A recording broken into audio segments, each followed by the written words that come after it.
दोस्तों, चीन के इंजीनियर और वैज्ञानिक इस वक्त शी जिनपिंग के सपने को पूरा करने में लगे हुए हैं। अंतरिक्ष से लेकर समुद्र और जमीन में ताकत बढ़ाने वाले घातक और मॉडर्न हथियार बनाए जा रहे हैं। लेकिन हाइपरसोनिक स्पीड से विकास तो किया जा रहा है, लेकिन चीन के इन हथियारों को हैंडल करने वाले इंसानों को चीन कहां से लाएगा, ये चीन के लिए एक नई समस्या बन गई है। दरअसल दुनिया भर को धमकी देता चीन इस समय खुद एक परेशानी में घिरा हुआ है। अब वो एक तरफ विस्तारवादी नीति के चलते भारत में घुसपैठ करके उल्टे ही फंस गया, वहीं इस दौरान फाइटर जेट को उड़ाने वाले पायलटों की भारी कमी से वो जूझ रहा है। भारत को डराने के लिए इस वक्त चीन फाइटर जेट से लेकर एयरक्राफ्ट कैरियर तक रेडी करने में लगा हुआ है। और इस बात को नजरअंदाज भी नहीं किया जा सकता कि चीन के पास दुनिया की दूसरी सबसे बड़ी नौसेना मौजूद है। वहीं पर मौजूदा समय में चीन के पास 594 से ज्यादा एयरक्राफ्ट है, लेकिन उन्हें ऑपरेट कौन करेगा, ये सबसे बड़ा सवाल है। दरअसल अब एक रिपोर्ट आई है जिसमें चीन की पोल खुल गई है, जिसमें बताया गया है कि चीन बेहतरीन और प्रशिक्षित फाइटर पायलट्स की कमी से गुजर रहा है। इसी साल चीन को 2 नए एयरक्राफ्ट मिले हैं और इन एयरक्राफ्ट कैरियर पर J-15 फाइटर जेट्स भी तैनात है।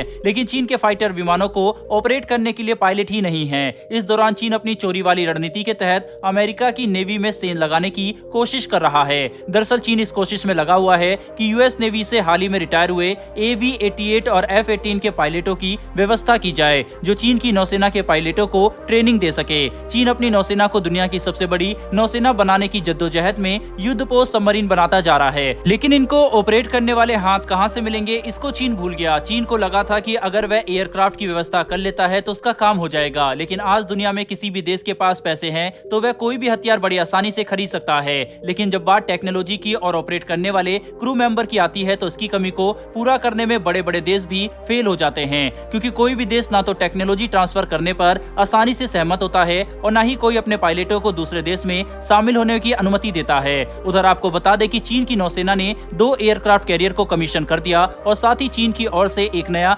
एयरक्राफ्ट कैरियर भी लॉन्च होने वाला है। यही वजह है कि चीनी नौसेना अब उस पायलट ट्रेनिंग प्रोग्राम में तेजी लाना चाहती है, जिसके बाद अच्छे पायलट तैयार किए जा सकेंगे। आपको बता दें चीन की इस कमी के बारे में उस समय दुनिया को जानकारी मिली जब ऑर्डिनेंस इंडस्ट्री साइंस टेक्नोलॉजी की तरफ से एक आर्टिकल जारी किया गया, और ये एक चाइनीज मिलिट्री मैगजीन है। बहरहाल बढ़ते हैं हमारी दूसरी खबर की तरफ। तो दोस्तों, चीन की घुसपैठ के बाद जहां पर अमेरिका, फ्रांस, ब्रिटेन जैसे देशों का भारत को साथ मिल रहा है और भारत को यूनाइटेड नेशन में स्थायी सदस्यता दिलाने पर भी ये देश सहमत हो गए हैं, तो वहीं पर जर्मनी के विदेश मंत्रालय के प्रवक्ता ने हैरान कर देने वाला बयान दिया है। रूस यूक्रेन मुद्दे को लेकर जर्मनी जो भारत को लेक्चर दे रहा था, चीन के मुद्दे पर चुप्पी साध लिया है। उधर अभी हाल ही में जर्मनी की विदेश मंत्री बेयरबाग भारत के दौरे पर आई थी, जहां पर उनकी मुलाकात भारत के विदेश मंत्री एस जयशंकर के साथ हुई थी। वहीं पर उस मुलाकात के बाद दोनों देशों के विदेश मंत्रियों ने साझा प्रेस कॉन्फ्रेंस की, जिसमें जर्मनी की विदेश मंत्री ने कहा था कि मौजूदा वैश्विक माहौल में दोनों देशों का एक साथ खड़े होना जरूरी है। आपको बता दें ये वही जर्मनी की विदेश मंत्री थी जिन्होंने कुछ महीने पहले पाकिस्तान के पक्ष लेते हुए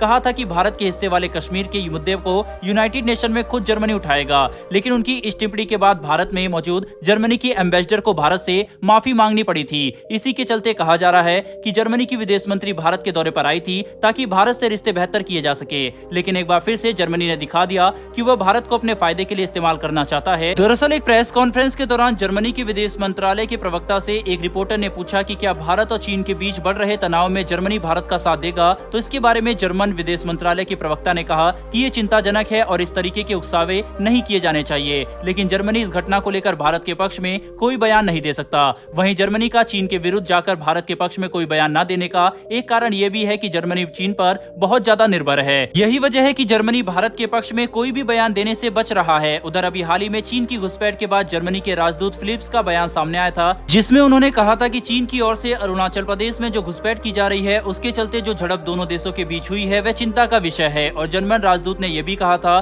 कि भारत और जर्मनी दोनों देश रूस और चीन के मुद्दों को लेकर एक दूसरे के संपर्क में है। बहरहाल दोस्तों, जर्मनी के इस रुख पर आपकी क्या राय है, कमेंट बॉक्स में लिखकर जरूर बताइएगा। फिलहाल इस वीडियो में इतना ही, फिर मिलेंगे ऐसी एक नई वीडियो के साथ। धन्यवाद, जय हिंद।